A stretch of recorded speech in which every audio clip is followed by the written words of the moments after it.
Le Congrès des États-Unis a adopté une loi, HR 690.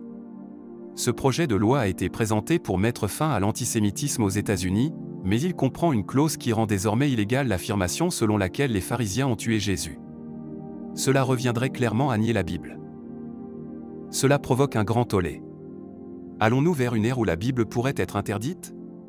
Serait-ce bientôt un crime de prêcher l'Évangile? Sommes-nous à l'approche d'une époque où le christianisme sera interdit et où il sera légalement ordonné à tous les croyants de ne pas croire, d'agir selon, ou même de prononcer la Bible, la précieuse parole de Dieu? Le Washington Post a rapporté ce qui suit. La représentante Marjorie Taylor Greene, républicaine de Géorgie, a déclaré qu'elle s'opposait au projet de loi parce qu'elle craignait qu'il puisse être utilisé pour persécuter les chrétiens qui prétendent que les Juifs ont tué Jésus, une croyance qu'ils considèrent comme un cliché antisémite.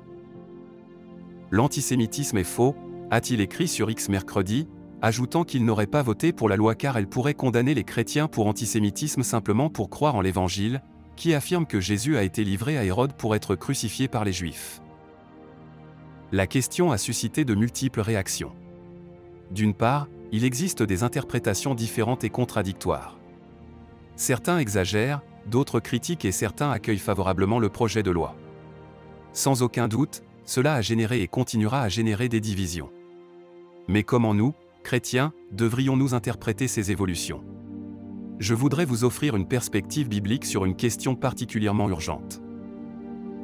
Dans l'histoire de l'Église primitive, notamment sous l'empereur Néron, il était socialement acceptable que les chrétiens soient persécutés, voire martyrisés. Se pourrait-il que nous nous dirigeons vers des temps similaires? Nous devons nous rappeler que lorsque Jésus-Christ marchait sur cette terre, il a été confronté à la persécution, à la souffrance et a été rejeté par le monde. Les chefs religieux ont comploté contre lui et l'ont crucifié parce que, même s'il était dans le monde, il n'était pas du monde. Sachant tout cela, devrions-nous nous étonner si un jour la même chose nous arrive, disciples du Christ? Nous ne devons pas nous faire d'illusions, les prophéties bibliques nous avertissent qu'il y aura une saison de persécution dans les derniers jours. Jésus lui-même nous a avertis en disant « Ils vous livreront à la tribulation et vous tueront, et vous serez haïs de toutes les nations à cause de mon nom. » Ce message n'est pas destiné à vous alarmer ou à vous effrayer, mais uniquement à souligner l'exactitude des Écritures. Si ce que la Bible a prédit commence à se produire, pourquoi devrions-nous avoir peur ou nous alarmer? La version amplifiée du psaume 34, 19 dit « Nombreuses sont les afflictions du juste, mais l'Éternel le délivre de toutes. » Il s'agit d'un passage étonnant de l'Écriture qui est souvent négligé. En tant que chrétiens, on ne nous a pas promis une vie sans difficulté ni une vie sans problème. Au contraire, Dieu promet d'être notre Sauveur. La souffrance et la vie peuvent prendre de nombreuses formes, et tant que nous vivons dans ce monde, les épreuves et les tribulations font simplement partie de la vie. J'ose dire que cela est encore plus vrai si vous êtes chrétien, car Jésus a dit dans Jean 15, 18 à 21, « Si le monde vous hait, sachez qu'il m'a haï avant vous. Si vous étiez du monde, le monde j'aime ce que c'est à lui.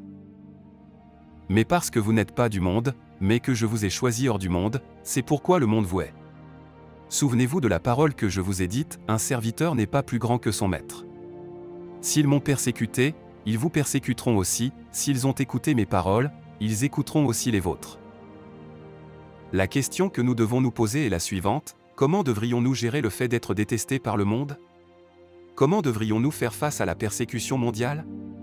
Une réponse peut être trouvée dans une Pierre 4, 13 à 16, qui nous encourage, « Mais réjouissez-vous en partageant les souffrances du Christ, afin d'être remplis de joie lorsque sa gloire se révélera. » Si vous êtes insultés à cause du nom du Christ, vous êtes bénis, car l'Esprit de gloire, l'Esprit de Dieu, repose sur vous.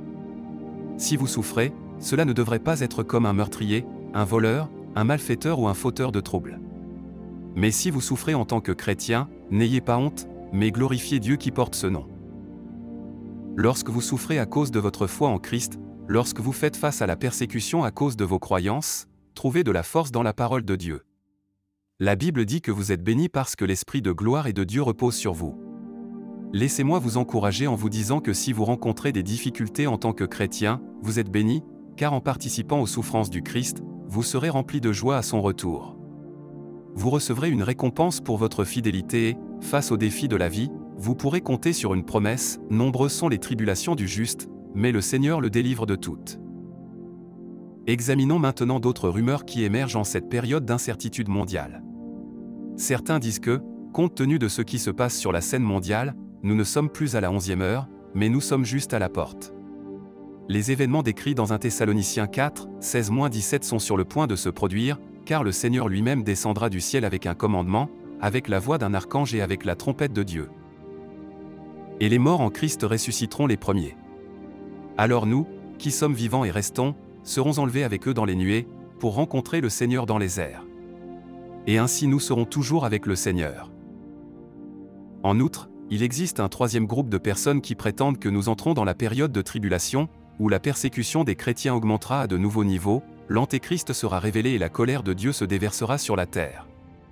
Tous ces scénarios potentiels sont difficiles à comprendre pour de nombreux croyants. Sommes-nous vraiment sur le point d'entrer dans une bataille aux proportions apocalyptiques? Nous sommes littéralement à quelques instants de l'enlèvement, tel que décrit par Jésus dans Matthieu 24, 40-41, où il est dit « Alors 2 hommes seront dans les champs, l'un sera pris, et l'autre sera laissé. Les femmes moudront au moulin, l'une sera prise et l'autre laissée ?» Ces messages, ces possibilités, créent de l'incertitude et personne n'a de réponse claire sur ce qui se passe réellement, mais Dieu du ciel le sait. Alors, que devrions-nous faire? La vie continue-t-elle comme d'habitude? Devrions-nous arrêter de travailler et commencer à jeûner et à prier chaque jour, en attendant le retour de Dieu? En regardant tout ce qui se passe dans le monde, comment puis-je surmonter ma peur face à l'époque dans laquelle nous vivons? Une autre question est la suivante, les chrétiens devraient-ils s'inquiéter de la fin des temps? Et pourtant, un autre demande, devrions-nous nous inquiéter de ce qui se passe et de la mesure dans laquelle nous sommes proches de la réalisation des prophéties bibliques de la fin des temps?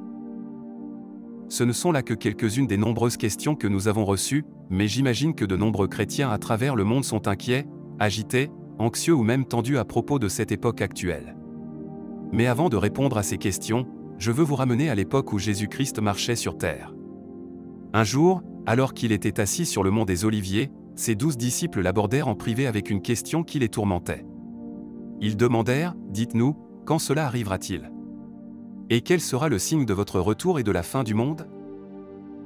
Dans Matthieu 24, 4-8, Jésus répond à ses disciples avec des paroles qui peuvent nous aider tous dans le temps présent, « Prenez garde que personne ne vous séduise. Car plusieurs viendront en mon nom, disant, je suis le Christ, et en séduira beaucoup. Et vous entendrez parler de guerre et de rumeurs de guerre, prenez garde à ne pas être troublés, car ces choses doivent arriver, mais ce n'est pas encore la fin, car une nation s'élèvera contre une nation et un royaume contre un royaume, et il y aura des famines, des pestes et des tremblements de terre en divers lieux. Mais toutes ces choses sont le commencement des douleurs de l'accouchement. » Regardez attentivement le premier signe que Jésus a souligné dans les versets 4 et 5, la tromperie. Il y aura beaucoup de menteurs, beaucoup d'imposteurs, beaucoup seront comme des loups déguisés en moutons. Le deuxième signe de son retour, comme Jésus l'a dit, c'est que vous entendrez parler de guerre et de rumeurs de guerre. Et n'est-ce pas ce que nous vivons aujourd'hui? Mais dès qu'il évoquait les conflits dont on entendrait parler, il disait « Faites attention à ne pas vous laisser déranger ». Avant d'arriver au troisième signe de son retour, Jésus a déjà dit à ses disciples de ne pas s'inquiéter, de ne pas s'énerver lorsqu'on entend parler de troubles partout dans le monde. Maintenant, prenez un moment et réfléchissez, cela ne s'applique-t-il pas également à vous? À notre époque, il y a beaucoup de clarté lorsqu'on examine les prophéties bibliques et les événements actuels. Nous vivons certainement les derniers jours. Il est évident qu'il existe des troubles et des conflits généralisés entre les nations. Il suffit de regarder l'actualité pour constater une escalade du nombre de conflits et de guerres, voire de rumeurs de guerre, à travers le monde. En ces temps d'incertitude et de troubles, il peut être facile de se laisser submerger par le stress et la peur. Cependant, en tant que croyants, nous sommes appelés à réagir différemment. Il est essentiel de rester calme, d'enraciner profondément notre foi et de nourrir une espérance inépuisable qui naît de notre confiance en Dieu. Si vous avez aimé la vidéo, commentez et Amen. Que Dieu te bénisse.